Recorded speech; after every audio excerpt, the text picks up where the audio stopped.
Dextor plays They Are Billions by Numantain Games. Welcome back to the They Are Billions After Action Report for the Goddess of Destiny.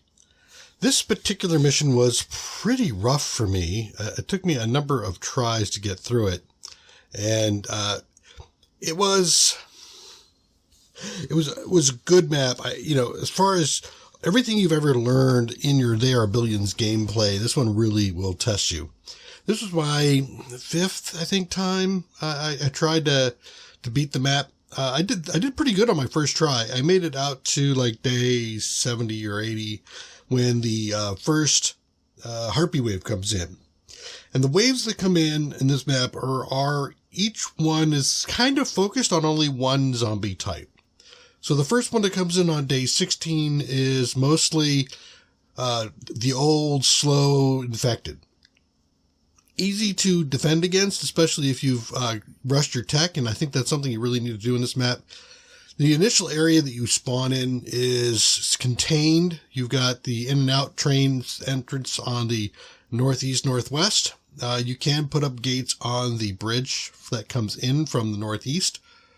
And also, you probably want to not push out on the northwest. I personally like to put up a wall there just in case I get a couple of extra zombies there. But both sides only get a trickle of 1 or 2s in, other than the day 16 horde.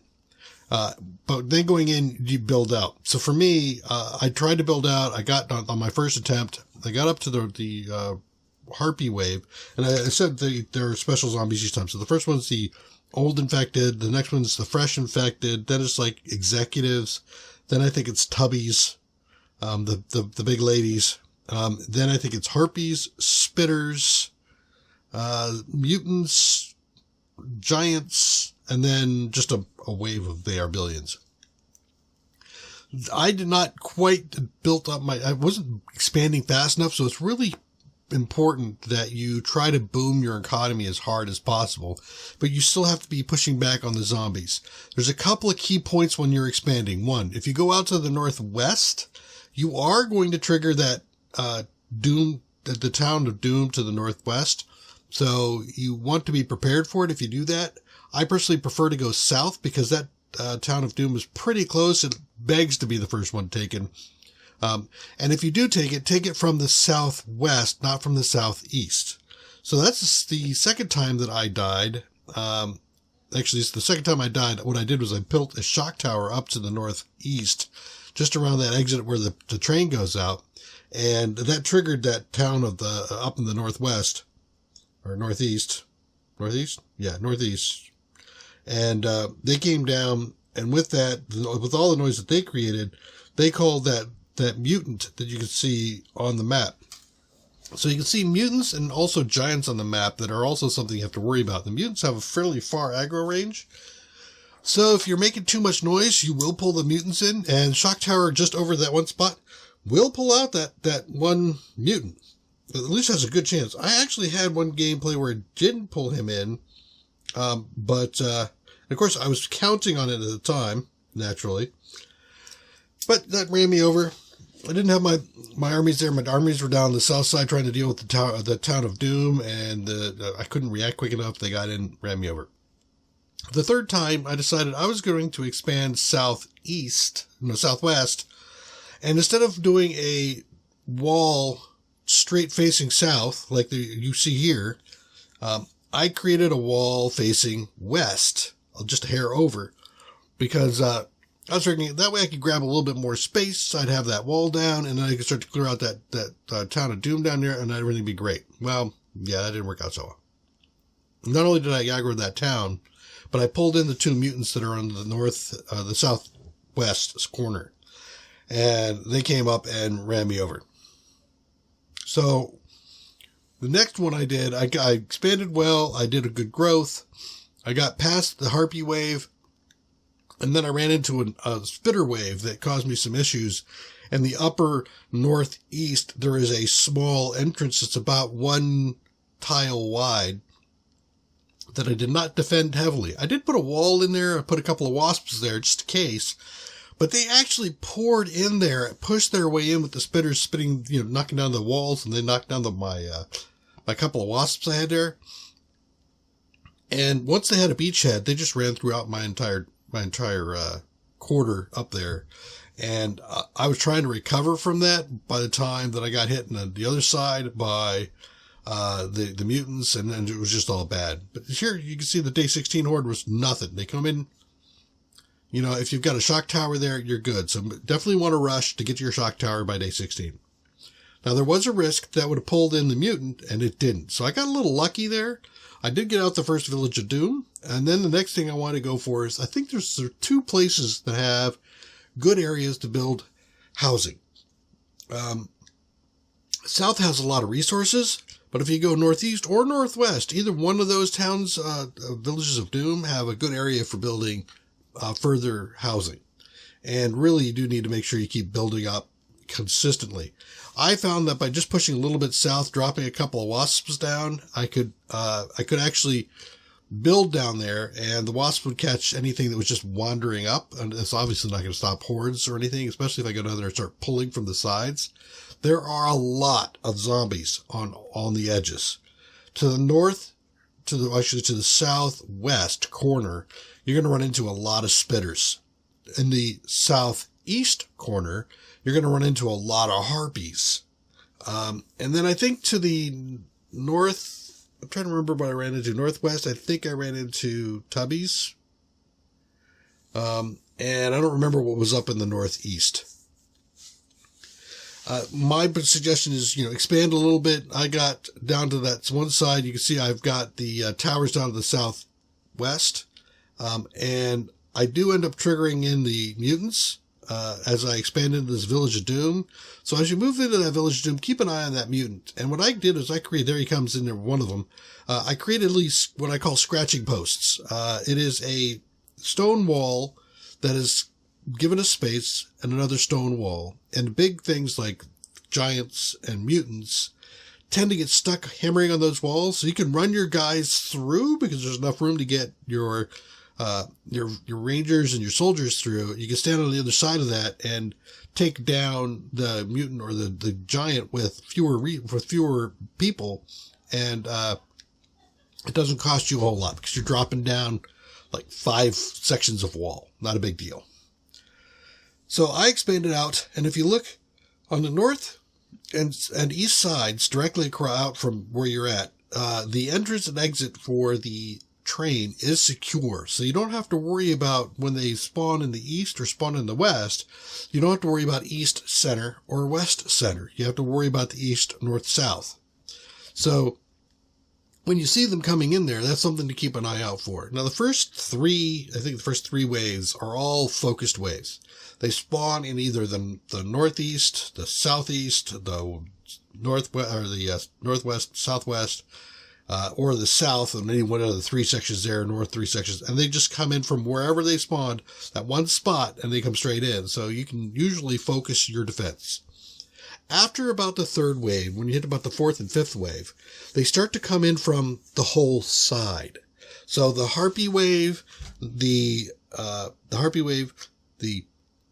spitter wave, the mutant wave, and the giant wave all come in from the side. So they'll spawn from all 3 locations on the north, all 3 locations in the south, or the 2 north, or 2 on the west, and 2 on the east. For me, the spitters and the harpies came in from the north all 3 times that I got to that point. Okay. So when I failed on the harpies, they came in from the north. When I failed on the spitters, the harpies and spitters came in from the north. And when I won the game, the harpies and the spitters came in from the north. So that may be a pre-programmed thing, or I just got seriously lucky with them always coming in from the north. So they may be predetermined spawn points for those. I didn't really pay attention to the rest. I think I'm pretty sure the very first wave once came in from the east. Might have come in all 3 times from the east. So yeah, pay attention. If you do play this map and you see where they come in from, you can plan on them coming in from that direction.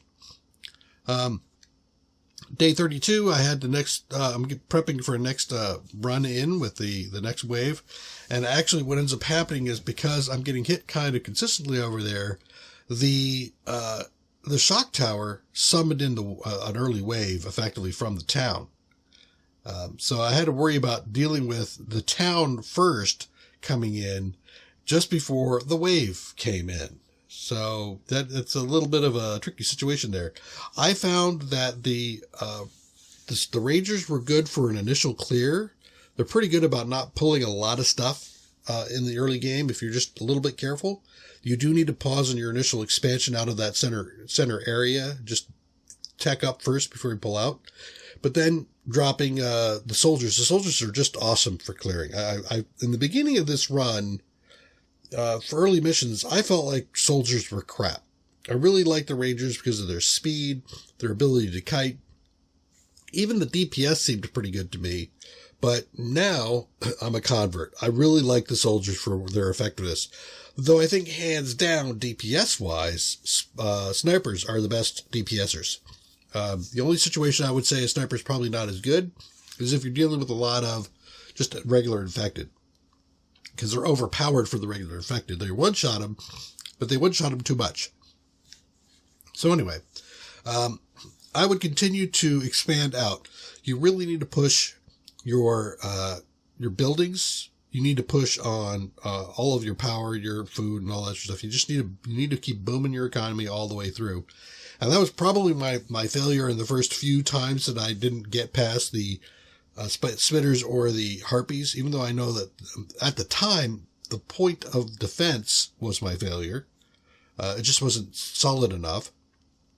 The real failure was a lack of economy. If I had a better economy running, I would have been able to get those defenses up to the point where I would have been satisfied. And certainly in the one that I did, I still was running behind, but I wasn't running behind enough to cause me a problem. So, yeah, there you go with that. Again, you'll see that periodically, I think it's like around day 37, I did end up dropping the cat scratchers to deal with the mutant that was up in the northeast or northwest. I still had a few more, but I was going around at the point of about day 37 or so. I am pretty solid as far as my expansion goes. I feel good about it. I think it would have been better if I could have just done a little bit more, but, I find the same thing for me in StarCraft as well. StarCraft 2 is, my mid-game expansion is always suffering because I am so focused on fighting, kiting, micromanaging my guys. I've spent so much time doing that because it's kind of fun for me that I forget to keep going back and doing my economy. So, if you're good at StarCraft 2 in managing your economy, you'll be good at this. The other thing I found that on this map, different from others, is the use of choke points. In the other maps, I can typically go right to the edge of the map and build my defenses right there. The defenses are thick enough and solid enough that what I create can hold off whatever coming at me. In this one, not so much. The latter few waves before the final wave, they are so high in DPS potential. The harpies just jump over walls. So if you've got a long stretch of wall, they're just jumping up all across the way. The spitters, once they get into the spitting range, then they start happening. They actually like a wide area to hit because they can hit this whole area with a lot of damage at once. And then the mutants and the giants are both just so tanky that they get some time to hammer on your walls. So for me, rather than trying to defend a long stretch of wall, which I could potentially do, it's just very expensive, I utilized the choke points on this map, which there are a lot of good choke points on this map to stay focused on. You could spend your money more economically. So that's my suggestion. Find your choke points, wall those suckers off, and build some depth to them. Don't just keep a nice thin line. I did the typical max thickness wall, double for the one side, triple on the other. In front of that, I put a rows of stakes. The stakes would slow down the harpies long enough for my defenses to take them out. So I think that was kind of important. And then in front of the stakes, I put another wall, which I typically refer to as a shield wall, to also prevent the initial just jumping over the wall. They would jump over the first set of walls, hit the spikes, get slowed down, and then try to get themselves reoriented to jump to this next. Because you can't just keep jumping like, frogs. They take a moment to, if you will, recharge. It's almost like they have a cooldown effect on their jump. So then in front of the shield wall, I put some stakes. That, to me, really seemed to work on the harpies. Mostly, it was the reason for the stakes. It did kind of help on with the spitters, too, but the spitters, really, you just need range to get them.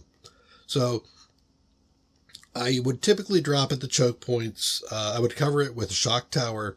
I'd back it up with ballista. And then I'd put 1 to 2 layers of wasps behind that for firepower. And then I would set, I went out and I started building towers and sticking snipers in the towers with the veteran wonder. The veteran wonder also, one of the important things to know about the veteran wonder is it will turn everybody on the map who isn't a vet. I thought initially when I built it that it would only allow me to produce vets, not make people who weren't vets, but it will. So feel free to actually build as much as you want beforehand and then drop down the Hall of Vets and it'll pop all your guys up to veteran. I thought that was interesting and was quite welcome when I saw that. Don't underestimate the corners. There are a lot of spitters or harpies or whatever in those corners. So don't go into the corners until you're really ready for it. You do need to get to 3,000 pop for the victory condition, but if you're really going to build out your defenses, you need something more like 45 to 5,000 colonists that to at least be able to support what you're going to want to put out. I did get some Titans out. I didn't use them in a mass. I actually just built some and dropped them on each wall, kind of like towers. So they were more static defense for me than mobile.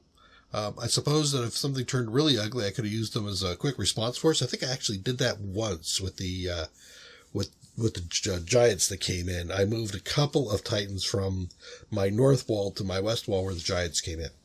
In all of my games, the mutants came in from the west, and the giants came in. No, my giants did vary. I had giants come in from the south and from the west. So it could come from either one. It might be true for all of them. So your defense in depth, once I did that, once I had my shield wall down, my main wall down, my spikes in the front and the back, my shock tower down, my ballistas down, my wasps down, and it was getting close to the second to last, I think. Yeah, well, no, I think around the time that the spitters were going to be coming due, I started doing a mass upgrade of all my ballistas to executors. But be sure, again, to make sure you get yourself expanded out, get to your choke points, and then start defending them heavily. And you may want to consider, I did at least in a few places, an outpost. I think I did 3 of them. Up in the northwest, I had an extension out. There's a nice set of choke points up there that I didn't move into initially. And so what I did was I just built an outpost in that section, which was nothing but a shock tower, 1 or 2 executors, and some wasps. And all their function was just to soak up some damage and kill things before they got to the real wall. They can certainly pay for themselves. I wouldn't suggest just sticking a tower out there, but if you put a tower out there with some other stuff defending it, they will kill enough stuff coming in that when they take them down and generate regular zombies, that it's well worth the exchange, by far. I think northeast, over by one of those, I did that. And one of the other things I would suggest is that on the outside area, there are a number of resources available. You can find, I think there's like 3 different oil platform areas. There is some iron, there is some stone, there is some gold. Consider going ahead and expanding out to that area with just the minimum number of your pylons. I forget the name now. I'm blanking for a minute. But the energy pylon things, get the minimum number to get to where you need to go, and then just drop down your oil platform or your quarry, because the resources are well worth it. And then when the waves come in, if they happen to come in on one of those sides, yeah, they'll take out they'll infect your infrastructure, But generally, the infected that get generated from that are no match for your defenses. And so it's an easy trade. And then as soon as that's done, you can just repair back out and keep getting your resources again. So yeah, I'd go that route with those on the outside. Wonders are good on the map, of course. For me, in my build, I only went for the Lightning Spire and the Hall of Vets. I was constantly having problems getting enough power throughout this whole mission, throughout the whole campaign. So I focused heavily on trying to make sure I got enough power. Food never seemed to be that much of an issue, except for the maps where it was designed that way. So for me, the Crystal Palace is not really that valuable from that perspective, because, you know, if I can generate the food, but I can't generate the power, I want to go power. And I think there's an oil wonder.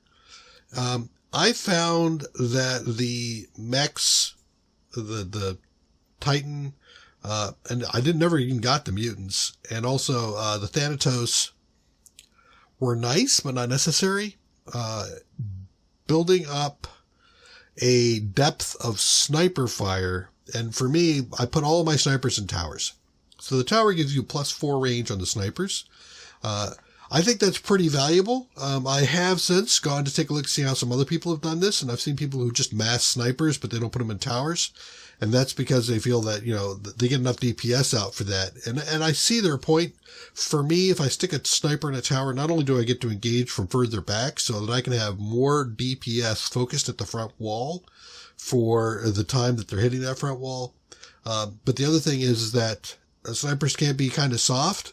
And if I get spitters or something in range, they're spitting on the tower first, not on the snipers. So they got to take the tower down before they can hurt the snipers.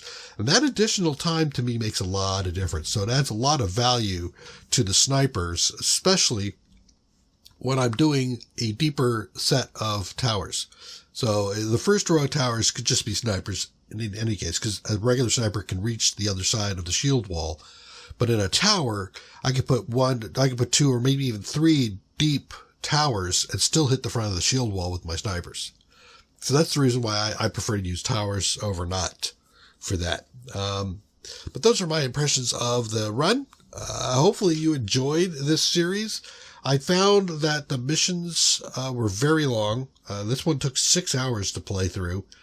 And in my format right now for this series, I was posting once every 3 days. And if I cut that up into 30-minute segments, this would have taken 12 segments to post the one mission. And since I'm posting every 3 days, that would have taken a little bit over a month to see the resolution of one mission. And that seems a little bit too long to me. So that's the reason why I was posting these extra long videos, but I did follow them up with these after action reports so that if you didn't want to sit through, and I don't know anybody who's going to want to sit through 6 hours of this, even if you put it at double speed, go to 3, because I don't have commercials. Most of you can watch at double speed without interruption.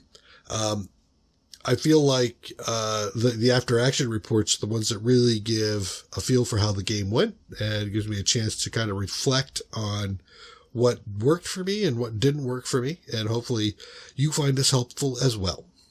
So with that, that was They Are Billions. So I'm going to switch this segment into something else. I'm not really sure what yet. I'm playing around with a couple of things. Got something for Christmas and I might give it a try.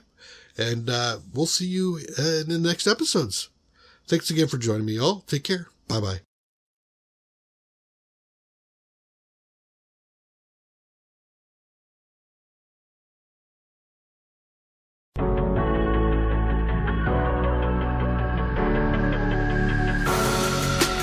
Creeping through the shadows and the corners of your mind. I go where the wind blows. I run but I don't hide. I hear the call of the wild, whispering the name. No, I can't be tamed. My heart belongs to the night. I'm alone, I'm alone, I'm a lone wolf. I'm a lone wolf.